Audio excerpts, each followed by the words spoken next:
I thought today I would make a video about Prince. Um, the death of Prince really came as a shock to me. I do have to admit that I wasn't a fan of Prince until after his death, when he got so much media attention. And if you're a diehard Prince fan out there, like, please don't shame me for being late to the party. I haven't been a music fan follower since my days in university. Like, I was a huge follower of music when I was in high school, and my taste in music hasn't changed much since.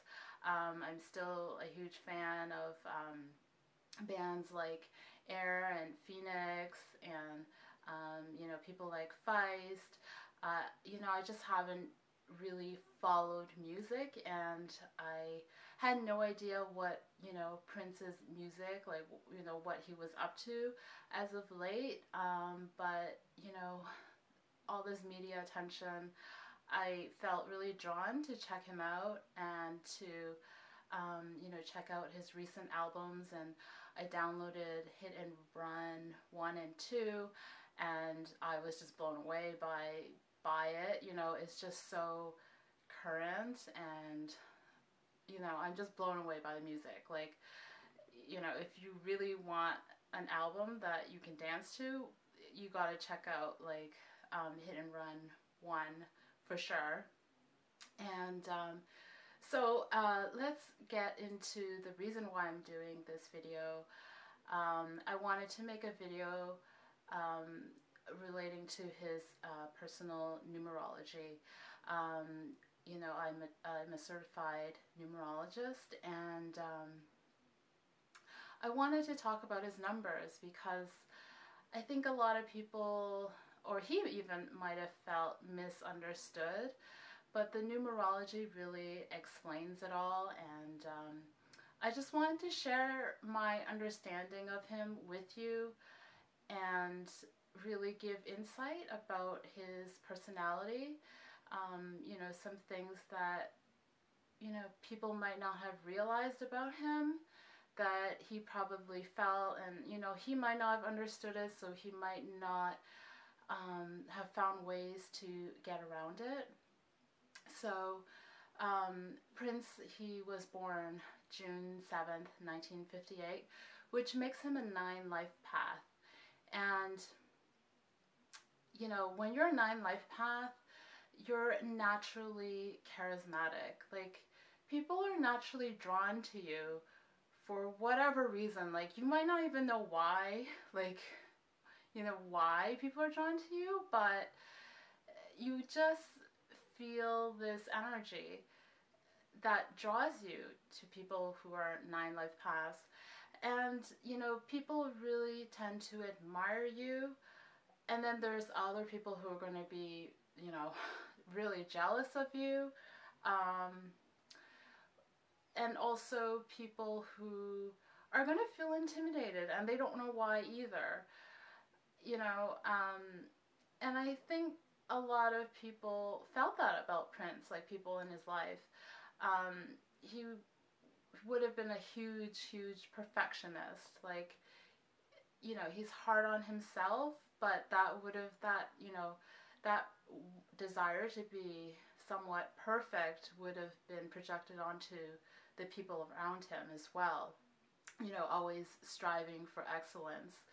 And that could have been a struggle to deal with. Oftentimes people with 9 life paths, they don't necessarily know how to connect with people very well, in a sense that if they don't feel connected spiritually, it can be hard for them to connect to people, like, one-on-one. He was a very kind, generous person, very compassionate, and, you know, wanted to save the world, basically. You know, he really took on other people's problems as his own, you know, his own problem or cause to solve. Like he would have felt this great responsibility, which you would have noticed in his later years. Um, you know, him becoming a Jehovah Witness and wanting to share the message of God. You know, that would have reflected. That is a reflection of his nine life path. Nine life paths tend to have like a kind of desire to do things right, like be very ethical. They would have been an activist as well, you know, because they would have wanted to stand up for what's right, and that's reflected in both his nine life path and his 4 attitude number. People who have 4, they want what's fair. They would have they would have wanted what's right, you know, and they would have stood up for that. And, you know, when your 9 life path, integrity is very important.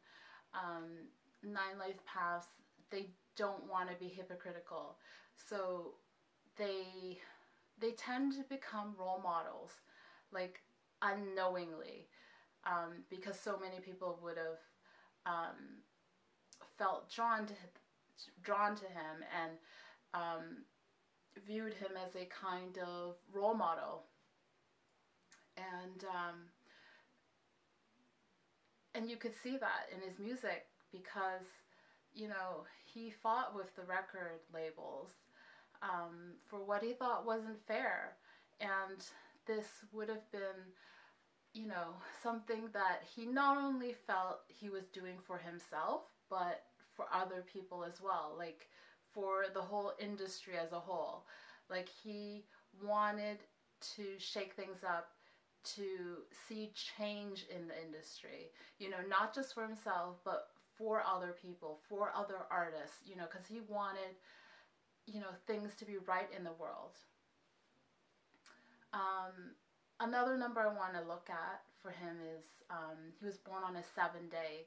So the qualities of 7, you know, would have reflected in his personality and his actions. Having 7, he would have been very protective, in a sense. You know, very private, reserved, and mysterious, you know, because he would have been so secretive, which, you know, which really gave him this enigma about him, you know, because he's a 9 life path, so people are already drawn to him to his charisma, his natural charisma, but having 7, he would have been very mysterious as well. So, you know, that would have created an enigma that people would have felt drawn to, and they would have wanted to know more about, like, who is this guy? What makes him tick? Like, you know, and, you know, added with that, like, you know, the way that he dressed, you know, and the funny part about the way that he dressed, I think most people would have assumed that because it was so flamboyant, that perhaps he was also, people would have maybe naturally assumed that he had a very outgoing personality, but it would not have been the case at all for him. You know, 7s tend to be introverted. You know, not to say that 7s can't be extroverted. They can be, but the natural default for 7 people is that they are introverts, or they are more introspective. They look within more. They reflect within more than they would have acted extrovertedly. people that I know that are seven life paths, although they are extroverts, they do tend to be more withdrawn, um, and reserved, and they wouldn't share so much with people. It takes them a long time, or it takes them some time to trust other people, and because they are very protective of themselves. They would have, you know, Prince, I think he would have been a very sensitive person, and you know, being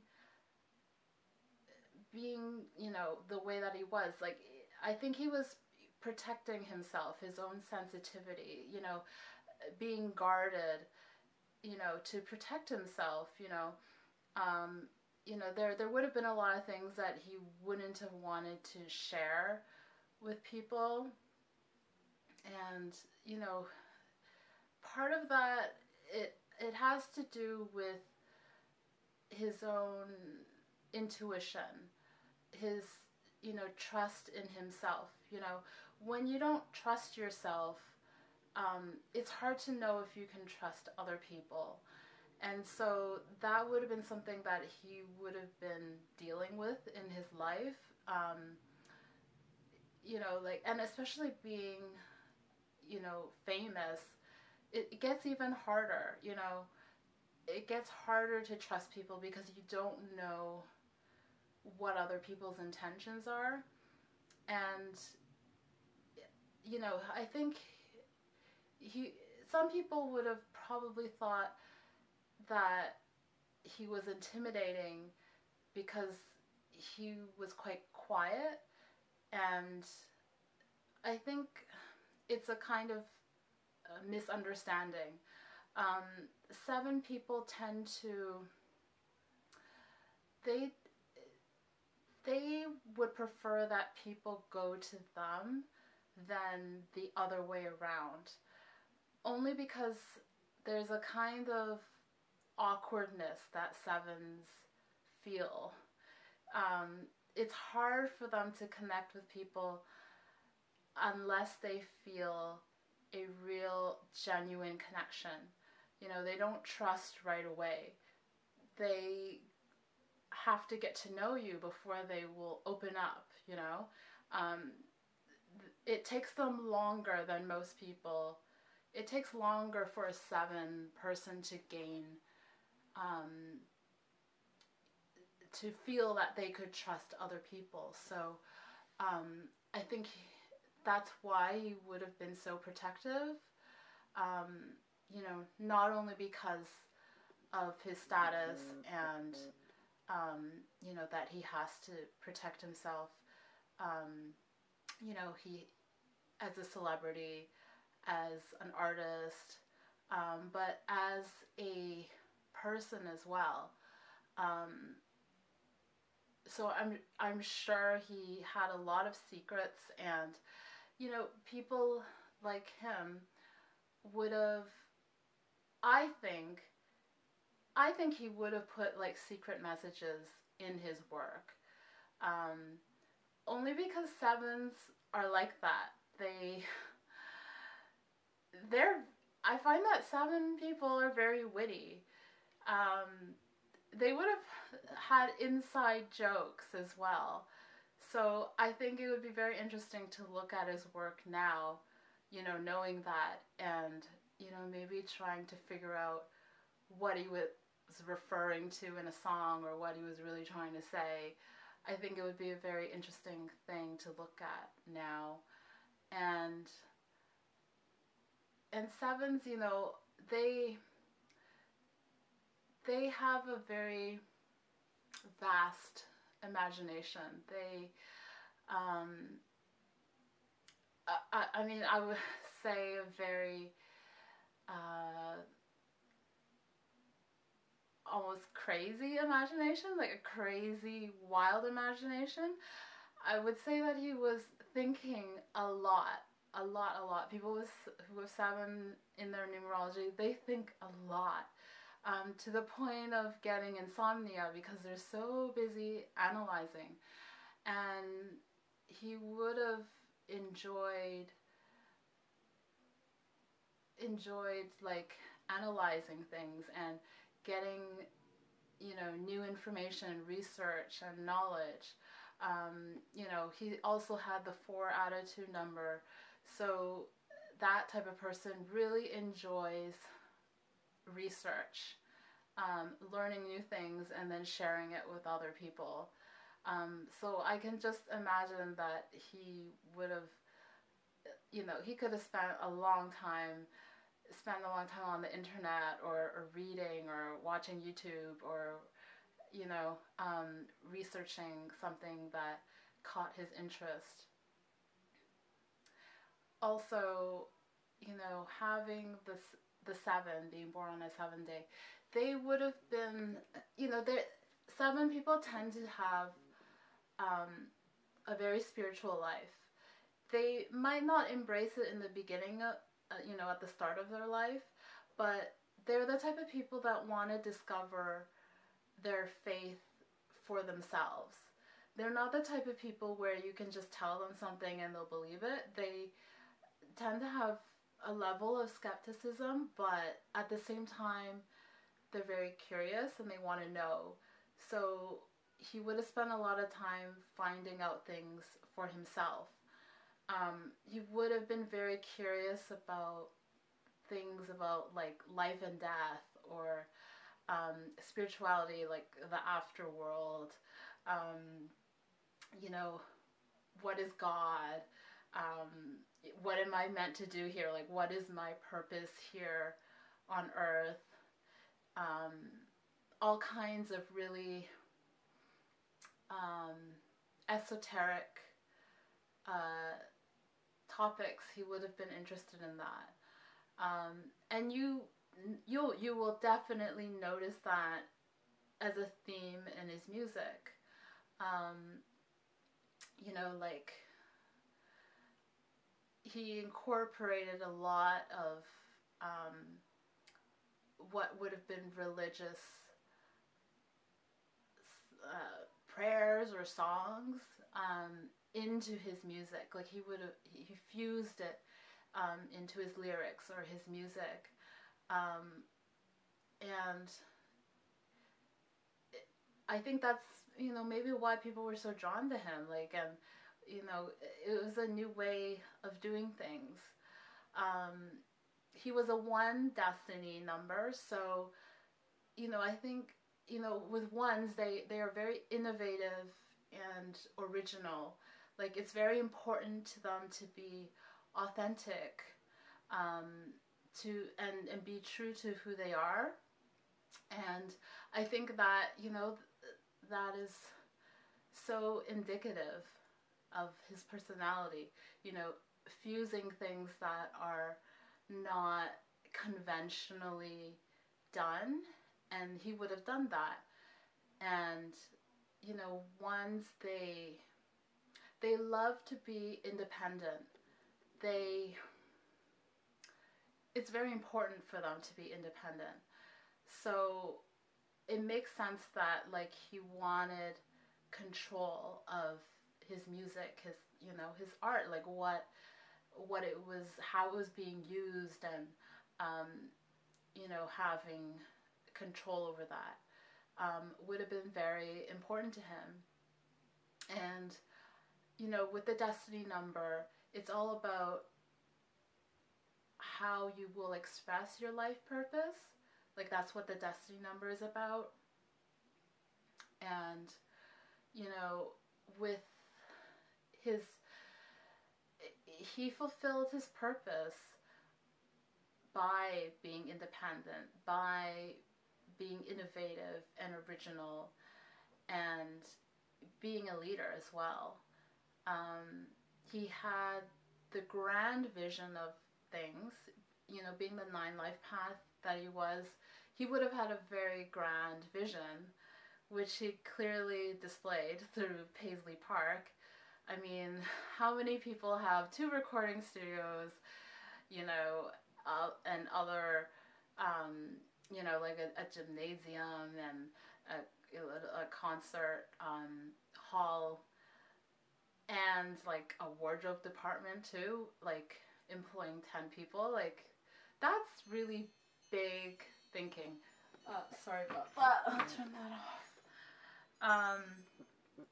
That's really grand, and that's typical for a 9 life path to have that really grand vision for things. Um, but at the same time, he would have wanted to have control and to be independent. So I think like the only way for him to express his grand vision was to do it by himself. You know, not by himself, but to be independent so that he could have control. And you know, like I think as his spirituality grew, the you would have noticed that in his work. Like, I mean, he was so prolific. I mean, I think he was prolific from the beginning, but the fact that, you know, being so successful so young, I mean, I would think that people burn out at a certain point in their career, but it seems like he just kept going and he was so prolific. And I think he was very well connected with his intuition from the beginning. So that would have influenced his work. I remember in an interview he said something about when he was young he had epilepsy and that caused him to have seizures, but apparently, according to his mother, he told her one day that he wasn't going to be sick anymore because an angel told him. And you know, he says that he doesn't remember that. That's just a recollection that his mother told him.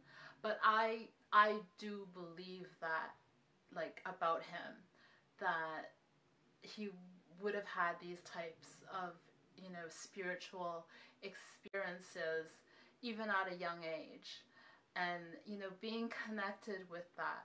You know, like, I also remember in another interview, he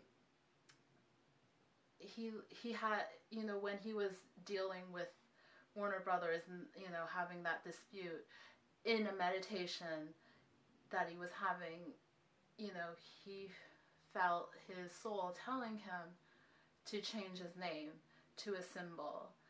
And that, and he listened to that, and that led him to be able to leave his contract with Warner Brothers because he listened to that intuition. Like it became the solution for him. And you know, I think that's incredibly amazing. You know, that I think there's a very strong connection with intuition and creativity, and I think that lended itself to him being so prolific, having so much creativity, to be able to create so much work, you know, because he felt that the music wasn't really from him, but from a much greater source. Like, he embodied the music. He became the music. He wasn't really trying to make the music, but rather embody the music. You know, like the music was channeled through him. And I think, you know, he's making his music from such a pure place. You know, I think back to my high school years, and, you know, I used to write poetry and make songs, and it's from that same pure place. You know, like I don't necessarily have that interest anymore, but, you know, I think I know where it was coming from. You know, that intuitive place. You know, he was channeling something. And you know, for me personally, it's channel, like that same kind of energy is channeled through my other work now, you know, as a photographer. You know, being a numerologist has opened up my intuitive abilities, and it has lended itself to my photography work. You know, being a legally blind photographer, um, so I can really understand that. Like, having gone through this kind of process myself, I can understand where he might have been getting, you know, his creativity. You know, because people are just so blown away by how prolific he was. I mean, he was writing a song a day or recording a song a day. Um, you know, that's amazing. But to me, it's not really unbelievable, having experienced that myself. And I have another friend who writes, I think, a song a day. I think at one point, yeah, she was writing a song a day, and you know, she's built up a catalog of, like, I don't know how many songs now, and you know, she started to record them. But I think once you tap into that creative energy, um, it does become limitless, and you know, what seems impossible really does become possible. And he really tapped into that energy, and I think that's incredible. That's amazing. Like, I think he's like a role model for that. And you know, I think, like, I really hope that gets passed on to other people as well, you know, to look into developing their intuition by growing their spirituality. Because I truly believe that his intuition is, you know, it's because of his spiritual work that he's done on himself that he develops his intuition more and more. And as a result, like, it led to, I think, over maybe 2,000 songs in a secret vault that he has. You know, that's incredible to a lot of people, and you know, I'm blown away by that. And but I hope that he becomes an example for people, to want to develop their intuition and to grow spiritually. There was a lot of very spiritual aspects, in his work, and I think it's really worth looking into. I mean, I would be so curious to know, you know, to have the opportunity to listen to the unreleased works from his vault, because I'm so certain that he's full of secrets. My camera battery or something happened with the camera. It cut me off. I don't know how much longer I can record for. I was talking about his one song, and I think you should check that out if you're interested in finding out more about his spirituality, because I think he was a very developed, like spiritually developed person. And you know, this was later on in his life, but I can see that, you know, I can see how it affected his career. I think it's incredible, and his message is also really worth listening to. You know, he was talking about art, and art,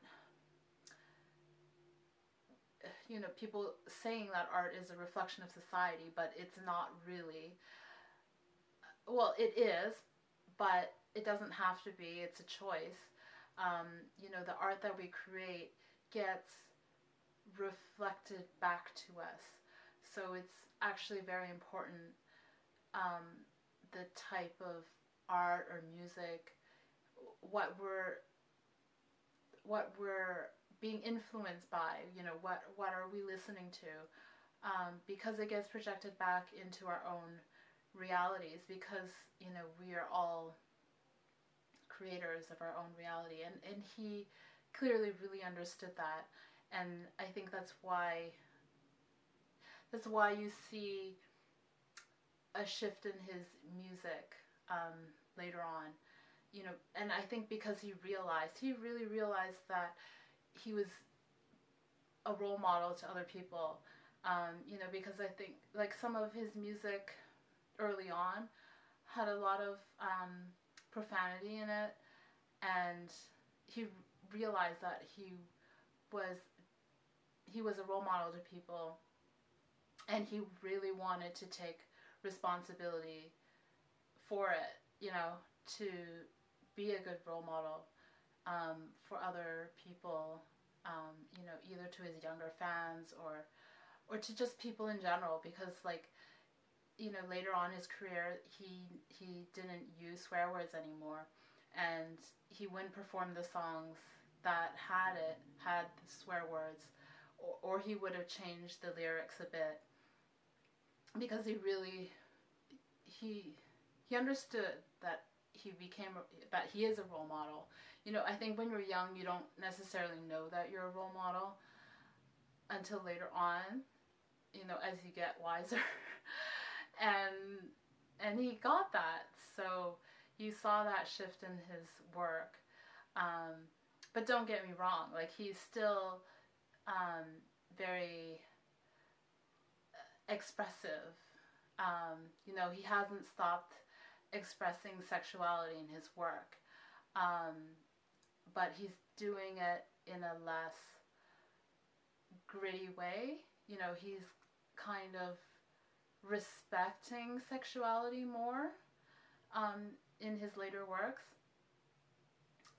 And I think that's kind of reflected through his Scorpio rising sign. He was a Gemini, but your rising sign is how you would tend to project yourself. So looking at your rising sign in your horoscope, or your astrology, is a very good indicator of seeing how you project yourself.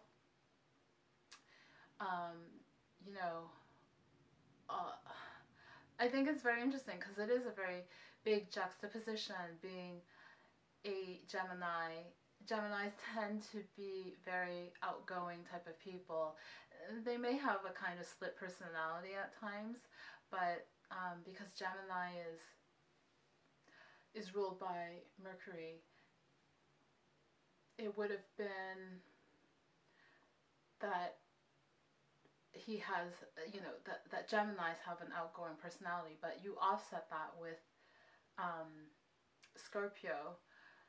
Scorpio is the most secretive sign of them all. They like to get into kind of taboo topics, and he did that in his work. I mean, religion and sexuality, can you get any more taboo? But I think that added to his enigma, being very mysterious, being a Scorpio.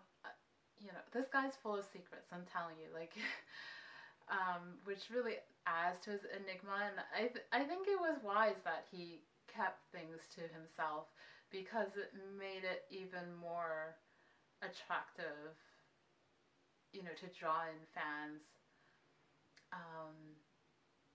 I mean, I didn't get into his work until later on, regrettably. I mean, I seriously wish that I found out about him sooner, before his death, and, maybe would have gone to seen him perform live, because that would have been seriously amazing. Um, and another point I wanted to make was that, you know, being a seven, born on 7 day, you know, he would have been a very good writer as well. You know, I think, you know, like writing poetry, you know, um, he would have, you know, another thing is that he would have noticed everything. You know, he might not have said much, like if you were around him, he might not have said much, but he would have been observant of you. You know, maybe you would have thought he didn't notice you because he didn't say anything, but he would have noticed. People like him notice things. Um, and if they're not saying much, they're deep in observation of you. So, you know, like, don't take that for granted. Like, he would have noticed. He just might not have said anything. And also did not take it personally if he didn't say anything to you, because he noticed you. He just didn't, he might not have known what to say, you know, being somewhat like socially awkward. He naturally would have had a hard time saying things or, you know, approaching people. But I think he got around that, you know, having such a large entourage of people around him. You know, like I often heard stories of how people got to meet him because he sent his people to go get these people so that he could meet them. I don't think he would have approached people up front. He would have gotten other people to do it for him, which, you know, kind of, it works out, but it's like a compensation, like it's compromise. Like, you know, he wouldn't have really developed his social skills in a way. You know, not to say that he wasn't social, but like, you know, he had to get other people to help him to connect with people first, I think. And there was another point I wanted to make, that his style of dress would have been like a compensation for his introverted personality. You know, being an introvert myself, I do find it easier to get approached if I dress more outgoing, you know, like dressed in a way that would get me noticed. Because, you know, as a younger person, like I found it hard to talk to people. So, and you know, I would have wanted, you know, I might have wanted to talk to people, but I found it hard to approach people. You know, I was very socially awkward, and so dressing, not necessarily flamboyant, but dressing in a way that gets you noticed kind of helps you to attract people to you, so that you don't have to go out to make an introduction, because people would naturally come to you. You know, like I think he was drawing people to him instead of having to approach them. And then if there was someone he wanted to approach, he could get other people to make an introduction for him. And that's totally indicative of a 7 person, to do something like that. You know, 7 people, they need time to themselves. They need to be by themselves. And I think that's why he chose to be in Minnesota. You know, not only the fact that, you know, he wanted to stay in his hometown, but, you know, being away from Hollywood, you know, like LA, would have given him the privacy and the space to himself to to do more of what he loved, or to constantly be able to do what he loved. Um, I would say he probably didn't sleep easily. There's so much going on in his mind. Um, he probably was more productive in the evening than during the day. As a result, I've experienced that myself, but I try to have a healthy approach about it. Although I'm thinking of just like, giving up on trying to be, um, you know, to sleep earlier in the evening, and just do my work at night. Um, I think those are all the thoughts that I have about Prince.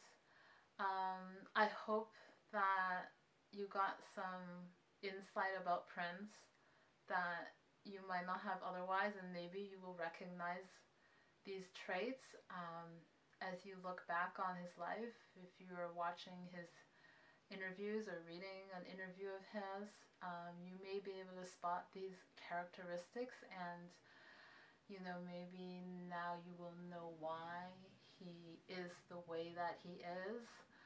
Um, so I hope you got to know him better um, through this reading for him that I've just done. If you have any questions about what I've said, then leave them in the comments. I'm happy to respond. And yeah, so I will leave some links down below if you want to get in touch with me. I have a numerology website and a photography website as well. And I will also leave the link for the one song down below as well, because I definitely think that is worth checking out. I think it's an incredible message, and more people need to hear it. And so yeah, that's it for now. I'll talk to you again some other time.